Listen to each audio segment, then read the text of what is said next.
प्यारे बच्चों, सुप्रभात। मैं आपकी हिंदी की अध्यापिका चतुर कौआ कविता से संबंधित भाषा की बात लेकर आपके सामने उपस्थित हुई हूँ। आशा है आप सब ध्यान से सुनेंगे तथा समझेंगे। तो आओ बच्चों, शुरू करते हैं। पहला प्रश्न है, कविता में से जोड़े वाले शब्द छांट कर लिखिए।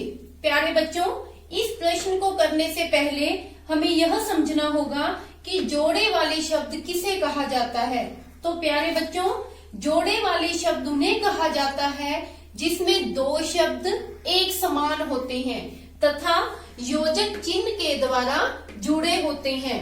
जैसे कि नगर नगर में दोनों शब्द एक समान हैं तथा योजक चिन्ह के द्वारा जुड़े हुए हैं। तो बच्चों, दो शब्द एक समान होते हैं अर्थात समान का अर्थ होता है बराबर।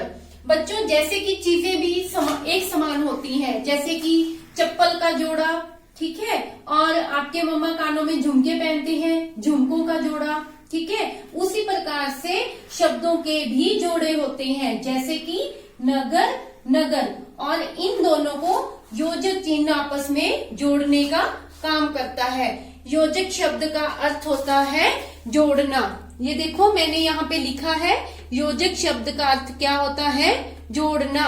तो जो योजक चिन्ह होता है वो दो शब्दों को आपस में जोड़ने का काम करता है। तो आओ बच्चों, अब देखते हैं कि चतुर कौआ कविता में और कौन कौन से जोड़े वाले शब्दों का प्रयोग हुआ है। पहला है मारा मारा, दूसरा है गांव गांव, और तीसरा है कंकड़ कंकड़। अब चलते हैं दूसरे प्रश्न की ओर। दूसरा प्रश्न है, अगर कविता में कौवे की जगह चिड़िया होती तो कविता की पंक्तियों में क्या बदलाव आता। प्यारे बच्चों, इस प्रश्न को करने से पहले हम देख लेते हैं कि कविता की पंक्तियों में कौवे के बारे में क्या कहा गया है। बड़ी प्यास से मारा मारा, भटक रहा कौआ बेचारा, गांव गांव में नगर नगर में, पानी ढूंढ न पाया हारा। बच्चों, ये पंक्तियां तो प्रयोग हुई हैं कौवे के लिए, और हमारा प्रश्न क्या है कि यहाँ अगर कौवे की जगह चिड़िया होती तो इन पंक्तियों में क्या बदलाव आता। तो आओ देखते हैं। बड़ी प्यास से मारा मारा, और अगर चिड़िया होती तो इसमें क्या परिवर्तन आता, आओ देखते हैं।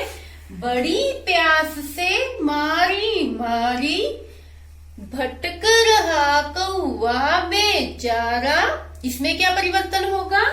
भटक रही चिड़िया बेचारी, गांव गांव में नगर नगर में, पानी ढूंढ न पाई हारी।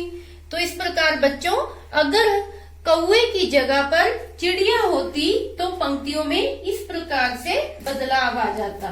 तो आओ बच्चों, अब चलते हैं तीसरे प्रश्न की ओर।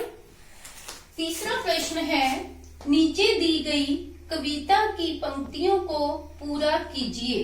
बच्चों, यहाँ पर आपको कविता से संबंधित कुछ पंक्तियां दी गई हैं और यहाँ आपको कुछ विकल्प दिए गए हैं, जिनमें से सही विकल्प चुनकर आपने इन कविता की पंक्तियों को पूरा करना है।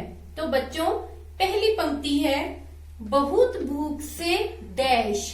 बहुत भूख से क्या थी बच्चों वह, बहुत भूख से बेचैन थी वह, भटक रही थी। कहाँ भटक रही थी बच्चों, इधर उधर, भटक रही थी इधर उधर, गांव गांव में, और कहाँ कहाँ भटक रही थी, गांव गांव में, गली गली में, डैश न ढूंढ पाई हारी। क्या न ढूंढ पाई बच्चों, भोजन न ढूंढ पाई हारी। अचानक उसने देखा डैश।